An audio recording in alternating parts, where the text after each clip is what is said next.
Rev up your engines!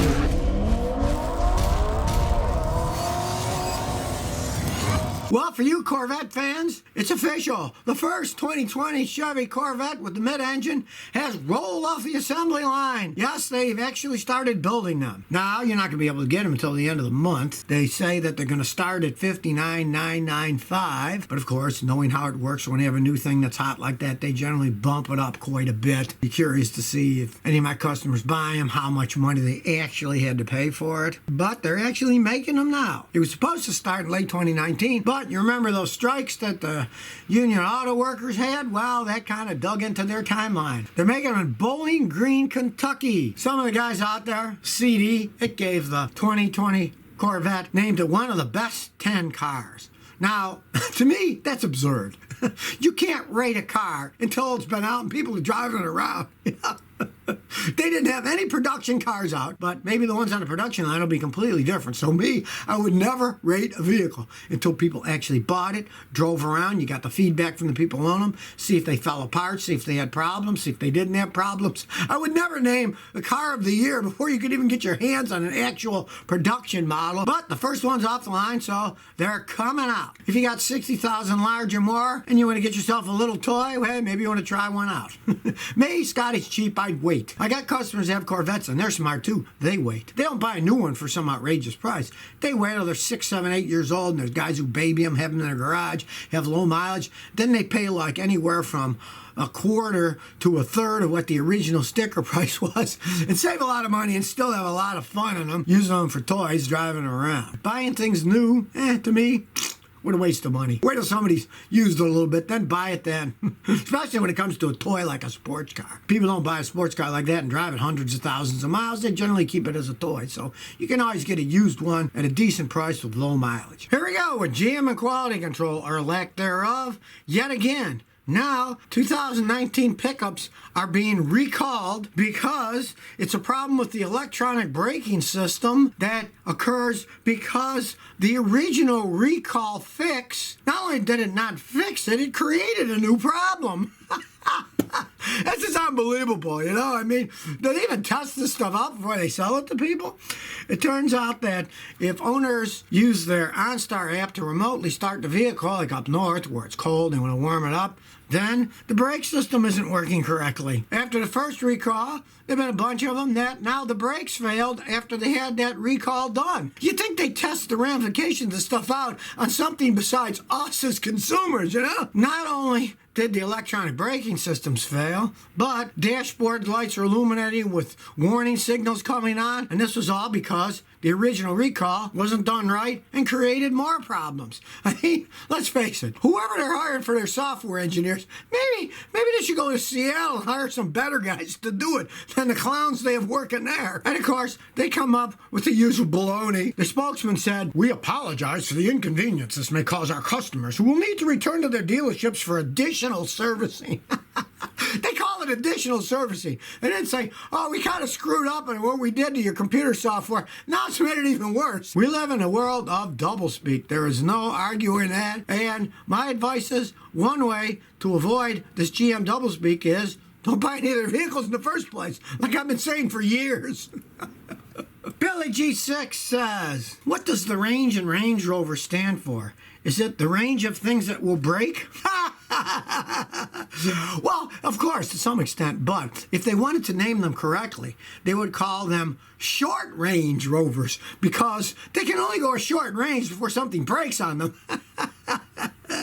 They've always had problems ever since they started being sold en masse to the United States. Realize the British after World War II, they loved our American Jeeps, and that was when Willys Overlanders made the Jeeps. They said, "We want a four-wheel drive little thing like that for our farmers and stuff." They copied them, and they were little four-cylinder wheel drive, and they were actually quite revolutionary in their time. They were solid built. Some of those things they built in the 50s, they're still going in England. When I went there, guys are still driving around the fields. And then what happened? They decided, we're going to make these big ones. We're going to sell them in the United States, giant market. Originally, they had Buick V8 engines in them. They bought them from General Motors. They make all their own stuff now. But they became bigger and bigger, and then they became bereft of quality, break down all the time, became a luxury European type vehicle. They're one of the biggest money pits out there. I mean, I've had customers buy me and say, oh man, I got a great deal on this Range Rover. And I said, do you know how much it costs to fix these things? I said, so what if the new one was $70,000 and you got it for 12? That is the deal, because you're going to spend thousands and thousands and thousands every year fixing this thing. And if, God forbid, the transmission or engine goes out, then, you know, you're going to spend multiple thousands at a whack fixing them. And of course, they're tremendous gas hogs because they're big, heavy vehicles. So if they wanted to call them correct, they should have called them short Range Rovers. Chief Pontiac says, Scotty, what do you think of Hankook tires? Do the Koreans make better tires than they do cars? All right. Well, you know, that's a very good question, because Hankook tires, they're good, expensive tires. They're high-end tires. They're actually excellent tires. But from my experience and my customer's experience, their low-end tires are pretty crappy tires. So it depends on which Hankook you're talking about. You know, it's just like when you have a wide range of choice for a product, you got to decide, hey, what's the history of these products? Discount auto parts stores.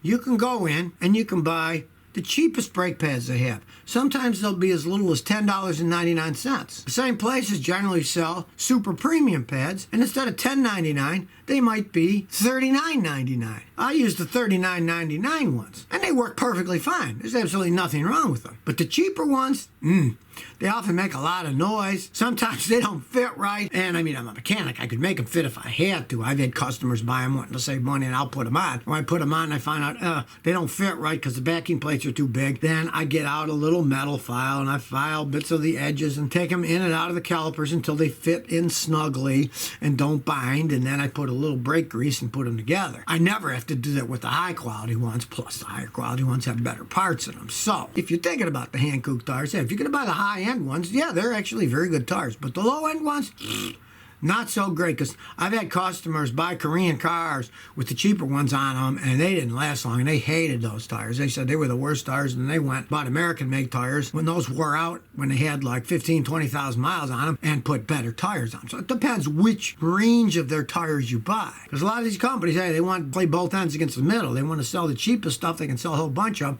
but they also want to have higher quality stuff. Same thing with even furniture. There's places here in Houston that sell absolute junk, garbage furniture that's all just particle board glued and stapled together. But the same place will also sell high quality leather furniture made in Italy. You know, they play both ends to the middle to see what somebody's going to buy when they come into the store. Same thing with those tires. Nadia asks, hey, what substance will rejuvenate my gas cap rubber O-rings without affecting the fuel system? All right, AT205 Reseal is a polymer, and it just rejuvenates rubber. You can get it at Amazon, so I buy by the case from them. I use it all the time. You just wipe it on a rag and then wipe it all around. Do it 2 or 3 times. You'll see your rag or paper towel, whatever you use, is going to have black residue on it because that's taking the worn out rubber off of it, and it works fantastic. I've used that stuff for years for rejuvenating rubber, and it's great for the gas caps. And, you know, that's a smart move because eventually it deteriorates, doesn't seal, then you got to buy another gas cap. If you keep doing that, I've done that on my own cars, and some of them are 20 years old. They still have the original gas cap, and they still work fine. Okay, we also have the Super Bowl ads. Hey, I find that Jeep Gladiator ad with Bill Murray with the ode to his Groundhog Day is totally fitting for Jeep. They've taken a name that used to mean something and just diluted it. An old movie, a really old guy, and a really old idea. Jeep. Now, Bill Murray's no longer in his prime. Neither are the Jeep, so I guess it was kind of a fitting thing there, you know?